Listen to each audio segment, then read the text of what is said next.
Felicity.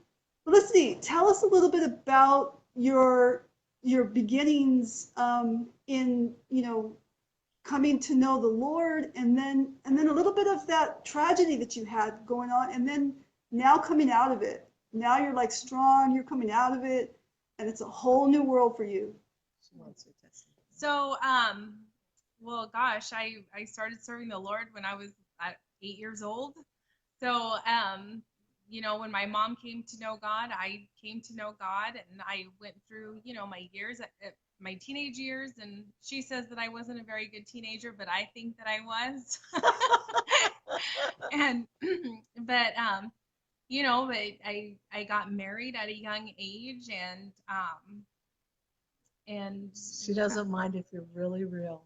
And it was, it was a marriage that I had planned on being in for the long haul, but, in marriage, you can only be responsible for yourself. You can't be responsible for the other person. And so I had found out that my husband at that time was living a completely double life, and it threw me for a loop. I ended up getting a divorce, and, that wasn't part of my plan, but it happened. And it was an extremely hard time. I remember the scripture, I had it on my refrigerator, Jeremiah 29:11, that said, for I know the plans I have for you, plans to give you a hope and a future, not to harm you.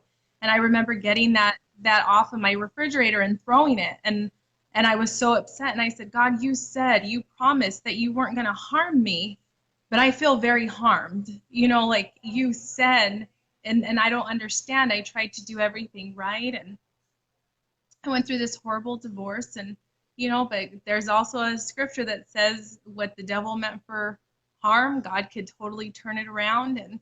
And yeah. I ended up meeting my husband now. His name's Chris, and he had full custody of his 3 children, and I was like, wow, this is perfect. They don't have a mom. I was told at a young age that I would never be able to have my own children. So I was like, wow, this is perfect. And so my family would make fun of me. They said that I was like instant mashed potatoes. You just add water. I became an instant mom, instant family.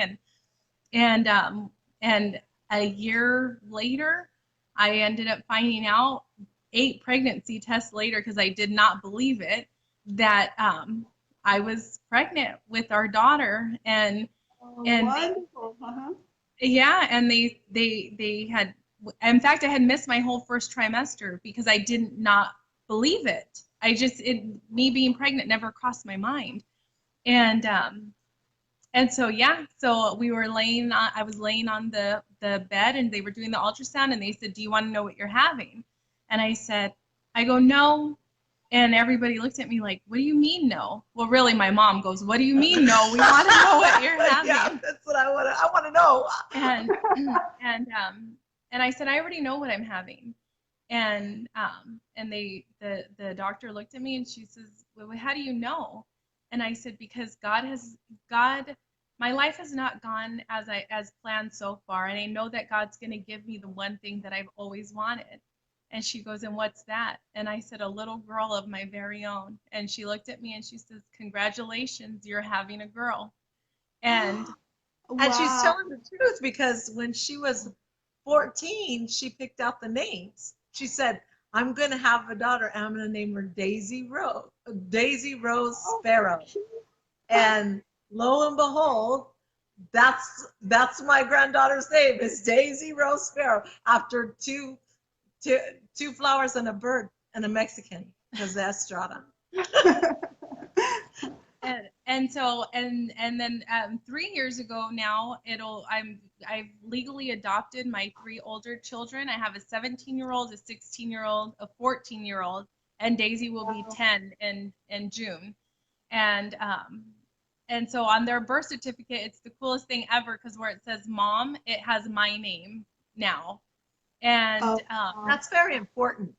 That's a very important thing when you're a blended family, is to do the adoption. I mean, if that's how your situation is, that's how my situation was, because their biological mom wasn't in the picture at all.